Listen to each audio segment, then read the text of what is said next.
திருத்தூதர் பணிகள் அதிகாரம் 7. தலைமை குரு இவையெல்லாம் உண்மைதானா என்று கேட்டார். அதற்கு ஸ்தேவான் கூறியது, சகோதரரே, தந்தையரே, கேளுங்கள். நம் தந்தையாகிய ஆபிரகாம் காரான் நகரில் குடியேறும் முன்பு மெசபத்தோமியாவில் வாழ்ந்து வந்த போது மாட்சிமிகு கடவுள் அவருக்கு தோன்றி, நீ உன் நாட்டிலிருந்தும் உன் இனத்தாரிடம் இருந்தும் புறப்பட்டு நான் உனக்கு காண்பிக்கும் நாட்டிற்கு செல் என்று கூறினார். அதன் பின் அவர் கல்தேயருடைய நாட்டை விட்டு வெளியேறி காரான் நகரில் வந்து அங்கே குடியிருந்தார். அவருடைய தந்தை இறந்த பின்பு, நீங்கள் இப்போது குடியிருக்கும் இந்நாட்டுக்கு கூட்டி வந்து இங்கு குடிபெயர செய்தார். இங்கு கடவுள் அவருக்கு ஓர் அடி நிலம் கூட உரிமையாக கொடுக்கவில்லை. அவருக்கு பிள்ளையே இல்லாதிருந்தும் இந்த நாட்டை அவருக்கும் அவருக்கு பின்வரும் அவர் வழிமரபினருக்கும் உடைமையாக கொடுக்க போகிறேன் என்று கடவுள் வாக்குறுதி கொடுத்தார். மேலும் அவர் தம் வழிமரபினர் வேறொரு நாட்டில் அந்நியராய் குடியிருப்பர். 400 ஆண்டுகள் அவர்கள் அங்கே அடிமைகளாக கொடுமைப்படுத்தப்படுவார்கள் என்று கடவுள் கூறியிருந்தார். அவர்கள் அடிமை வேலை செய்யும் நாட்டுக்கு தண்டனை தீர்ப்பு வழங்குவேன். அதற்கு பின் அவர்கள் அங்கிருந்து வெளியேறி இவ்விடத்துக்கு வந்து என்னை வழிபடுவார்கள் என்றும் அவர் உரைத்துள்ளார். பின் அவர் விருத்த சேதனத்தை அடையாளமாக கொண்ட உடன்படிக்கையை ஆபிரகாமுக்கு கொடுத்தார். அதன்படியே ஆபிரகாம் ஈசாக்கை பெற்றெடுத்து 8ஆம் நாளில் அவருக்கு விருத்த சேதனம் செய்தார். அவ்வாறே ஈசாக்கு யாக்கோபுக்கும், யாக்கோபு 12 குல முதல்வருக்கும் செய்தனர். பின் நம் குல முதல்வர்கள் பொறாமை கொண்டு யோசேப்பை எகிப்தியருக்கு விற்றுவிட்டனர். ஆனால் கடவுள் அவரோடு இருந்தார். அவருக்கு வந்த அனைத்து இன்னல்களினின்றும் அவர் அவரை விடுவித்தார். அத்துடன் எகிப்திய அரசரான பார்வோன் பார்வையில் யோசேப்புக்கு அருளையும் ஞானத்தையும் வழங்கினார். அரசர் அவரை எகிப்து நாட்டுக்கும் தன் உடைமை அனைத்துக்கும் ஆளுநராக நியமித்தார். பின் எகிப்து, கானான் ஆகிய நாடுகள் அனைத்திலும் பஞ்சமும் அதனால் மிகுந்த இன்னலும் ஏற்பட்டன. நம் மூதாதையருக்கும் உணவு கிடைக்கவில்லை. அப்போது யாக்கோபு எகிப்து நாட்டில் உணவுப் பொருள்கள் கிடைப்பதாக கேள்விப்பட்டு முதன்முறையாக நம் மூதாதையரை அங்கு அனுப்பி வைத்தார். 2ஆம் முறை அவர்களை அனுப்பிய போது யோசேப்பு தம் சகோதரர்களுக்கு தாம் யார் என்று தெரியப்படுத்தினார். பார்வோனுக்கும் யோசேப்பின் இனத்தார் யார் என்பது தெளிவாயிற்று. பின்பு யோசேப்பு தம் தந்தை யாக்கோபையும் தம் உறவினர் அனைவரையும் அங்கு வருமாறு சொல்லி அனுப்பினார். அவர்கள் 75 பேர் இருந்தனர். யாக்கோபு எகிப்து நாட்டுக்கு சென்றார். அவரும் நம் மூதாதையரும் அங்கேயே காலமாயினர். அவர்களுடைய உடல்கள் செக்கேமுக்கு கொண்டு செல்லப்பட்டன. அங்கு ஆபிரகாம் அமோரின் மைந்தர்களிடம் வெள்ளி காசுகளை விலையாக கொடுத்து வாங்கிய கல்லறையில் வைக்கப்பட்டனர். ஆபிரகாமுக்கு கடவுள் கொடுத்த வாக்குறுதி நிறைவேறும் நேரம் நெருங்கிய போது மக்கள் எகிப்து நாட்டில் மிகுதியாக பல்கி பெருகி இருந்தனர். இறுதியில் எகிப்து நாட்டில் யோசேப்பை அறியாத வேறோர் அரசன் தோன்றினான். அவன் நம் இனத்தவரை வஞ்சகத்துடன் கொடுமையாக நடத்தி நம் மூதாதையர் தங்கள் குழந்தைகளை வெளியே எறிந்து சாகடிக்க செய்தான். அக்காலத்தில்தான் மோசே பிறந்தார். கடவுளுக்கு உகந்தவர் ஆன அவர் 3 மாதம் தந்தை வீட்டில் பேணி வளர்க்கப்பட்டார். பின்பு வெளியே எறியப்பட்ட அவரை பார்வோனின் மகள் தத்தெடுத்து தன் சொந்த மகனை போல் பேணி வளர்த்தார்.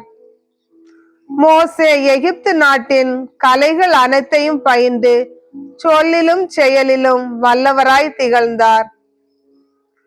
அவருக்கு 40 வயதான போது தம் சகோதரர்களாகிய இஸ்ரேல் மக்களின் நிலைமையை சென்று கவனிக்க வேண்டும் என்ற ஆவல் அவர் உள்ளத்தில் எழுந்தது. அப்போது அவர்களுள் ஒருவருக்கு ஓர் எகிப்தியன் தீங்கு விளைவித்ததை கண்டு அவருக்கு துணை நின்று ஊறு விளைவித்தவனை வெட்டி வீழ்த்தி பழி வாங்கினார். தம் கையால் கடவுள் தம் சகோதரர்களுக்கு விடுதலை கொடுப்பார் என்பதை அவர்கள் புரிந்து கொள்வார்கள் என்று மோசே எண்ணினார். ஆனால் அவர்கள் அதை புரிந்து கொள்ளவில்லை. மறுநாள் சிலர் சண்டையிடுவதை கண்டு, நீங்கள் சகோதரர்கள் அல்லவா, ஏன் ஒருவருக்கொருவர் தீங்கிழைத்துக் கொள்கிறீர்கள் என்று கூறி அவர்களிடையே அமைதியும் நல்லுறவும் ஏற்படுத்த முயன்றார். ஆனால் தீங்கிழைத்தவன், எங்களுக்கு உன்னை தலைவனாகவும் நடுவனாகவும் நியமித்தவர் யார்? நேற்று எகிப்தியனை கொண்டது போல் என்னையும் கொல்லவா எண்ணுகிறாய் என்று கூறி அவரை பிடித்து அப்பால் தள்ளினான். இதை கேட்ட மோசே அங்கிருந்து தப்பி மிதியான் நாட்டுக்கு சென்று அந்நியராக வாழ்ந்து வந்தார். அங்கு அவருக்கு மைந்தர் 2 பிறந்தனர். 40 ஆண்டுகளுக்கு பின்னர் ஆண்டவரின் தூதர் சீனாய் மலை அருகே உள்ள பாலை நிலத்தில் ஒரு முட்புதர் நடுவே தீப்பிழம்பில் தோன்றினார். மோசே இந்த காட்சியை கண்டு வியப்புற்றார். அதை கூர்ந்து கவனிக்கும்படி அவர் நெருங்கி சென்றபோது, உன்னுடைய மூதாதையராகி ஆபிரகாம், ஈசாக்கு, யாக்கோபின் கடவுள் நானே என்று ஆண்டவரின் குரல் ஒலித்தது. மோசே நடுநடுங்கி இக்காட்சியை கூர்ந்து கவனிக்க துணியவில்லை.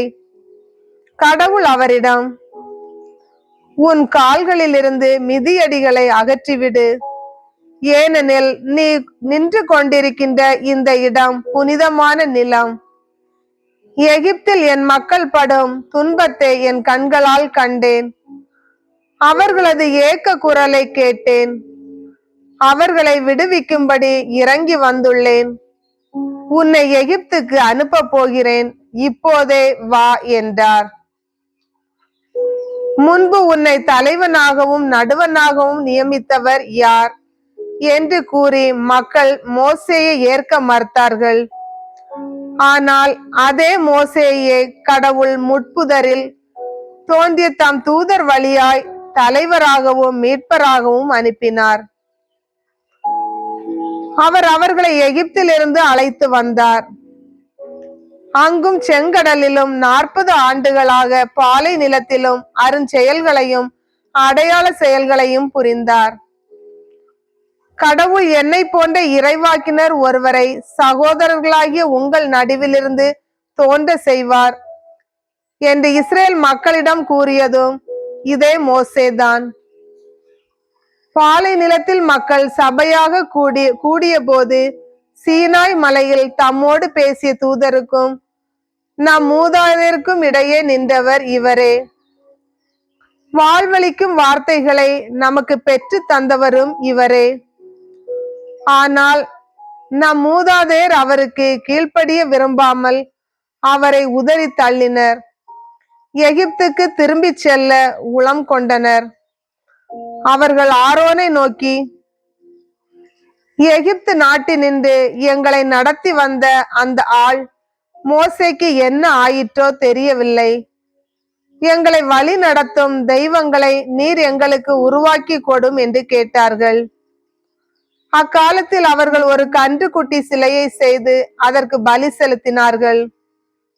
தாங்களே செய்து கொண்ட சிலைக்கு முன் மகிழ்ந்து கொண்டாடினார்கள். ஆகவே கடவுள் அவர்களிடமிருந்து விலகி வான்வெளி கோள்களை வணங்குமாறு அவர்களை விட்டுவிட்டார். இதை குறித்து இறைவாக்கினர் நூலில், இஸ்ரேல் வீட்டாரே, பாலை நிலத்தில் இருந்த அந்த 40 ஆண்டுகளில் பலிகளும் காணிக்கைகளும் எனக்கு கொடுத்தீர்களோ? நீங்கள் மோளோக்குடைய கூடாரத்தையும் உங்கள் தெய்வமாகிய ரேப்பானுடைய விண்மீன்களையும் தூக்கி கொண்டு சென்றீர்கள். நீங்கள் இந்த சிலைகளை வணங்குவதற்கென்றே செய்தீர்கள். எனவே நான் உங்களை பாபிலோனுக்கும் அப்பால் குடிபெயர செய்வேன் என்று எழுதப்பட்டுள்ளது. பாலை நிலத்தில் நம் மூதாதையருக்கு சந்திப்பு கூடாரம் இருந்தது. கடவுள் மோசேயோடு பேசிய போது அவருக்கு காண்பித்த மாதிரியின்படி அதனை அமைக்க பணித்திருந்தார். பின்பு நம் மூதாதையர் தங்கள் முன்பாக கடவுள் விரட்டி எடுத்த வேற்றினத்தாரின் நாடுகளை யோசுவாவின் தலைமையில் கைப்பற்றிய போது அவர்கள் தங்கள் தந்தையரிடமிருந்து பெற்றிருந்த அந்த கூடாரத்தையும் கொண்டு வந்தனர். தாவீது காலம் வரை அக்கூடாரம் அங்கேயே இருந்தது. தாவீது கடவுளின் அருளை பெற்றிருந்தார். எனவே அவர் யாக்கோபின் வீட்டார் வழிபட கடவுளுக்கு ஓர் உறைவிடம் அமைக்க விரும்பி அவரை வேண்டிக் கொண்டார். ஆனால் கடவுளுக்கு கோவில் கட்டி எழுப்பியவர் சாலமோனே. உன்னத கடவுளோ மனிதர் கையால் கட்டிய இல்லங்களில் குடியிருப்பதில்லை என்று இறைவாக்கினர் கூறியது போல, விண்ணகம் என் அரியணை, மண்ணகம் என் கால்மனை. அவ்வாறு இருக்க எத்தகைய கோயிலை நீங்கள் எனக்காக கட்டவிருக்கிறீர்கள்? எத்தகைய இடத்தில் நான் ஓய்வெடுப்பேன்? இவை அனைத்தையும் என் கைகளே உண்டாக்கின என்கிறார் ஆண்டவர். திமிர் பிடித்தவர்களே, இறை வார்த்தையை கேட்க மறுக்கும் செவியும் ஏற்க மறுக்கும் உள்ளமும் கொண்டவர்களே, உங்களுடைய மூதாதையரை போல நீங்களும் தூய ஆவியாரை எப்போதும் எதிர்க்கிறீர்கள். எந்த இறைவாக்கினரை தான் உங்கள் மூதாதையர் துன்புறுத்தாமல் இருந்தார்கள்? நேர்மையாளருடைய வருகையை முன்னறிவித்தோரையும் அவர்கள் கொலை செய்தார்கள். இப்போது நீங்கள் இயேசுவை காட்டிக் கொடுத்து கொன்று விட்டீர்கள். கடவுளின் தூதர்கள் வழியாய் தரப்பட்ட திருச்சட்டத்தை நீங்கள் பெற்றிருந்தும் அதனை கடைபிடிக்கவில்லை. இவற்றை கேட்டவர்கள் உள்ளம் கொதித்தெழுந்து அவரை பார்த்து பற்களை நரநரவென கடித்தார்கள். அவரோ தூய ஆவியின் வல்லமை நிறைந்தவராய் தூய ஆவியின் வல்லமையை நிறைவாய் பெற்று வானத்தை உற்று நோக்கினார். அப்போது கடவுளின் மாட்சியையும் அவர் வலப்பக்கத்தில் இயேசு நிற்பதையும் கண்டு, இதோ வானம் திறந்திருப்பதையும் மானிட மகன் கடவுளது வலப்பக்கத்தில் நிற்பதையும் காண்கிறேன் என்று கூறினார். ஆனால் அவர்கள் தங்கள் செவிகளை அடைத்து கொண்டு பெருங்கூச்சலிட்டு ஒருமிக்க அவர் மேல் பாய்ந்தார்கள். நகரத்திற்கு வெளியே இழுத்து கொண்டு போய் அவர் மேல் கல்லெறிந்தார்கள். சாட்சிகள் தங்கள் மேலுடைகளை சவுல் எனும் இளைஞரிடம் ஒப்படைத்தார்கள். அவர்கள் ஸ்தேவான் மீது கல்லெறிந்த போது அவர், ஆண்டவராகிய இயேசுவே, எனது ஆவியை ஏற்றுக்கொள்ளும் என்று வேண்டிக் கொண்டார். பின்பு முழந்தாள் படியிட்டு உரத்த குரலில், ஆண்டவரே, இந்த பாவத்தை இவர்கள் மேல் சுமத்தாதேயும் என்று சொல்லி உயிர் விட்டார். ஆண்டவரின் அருள்வாக்கு.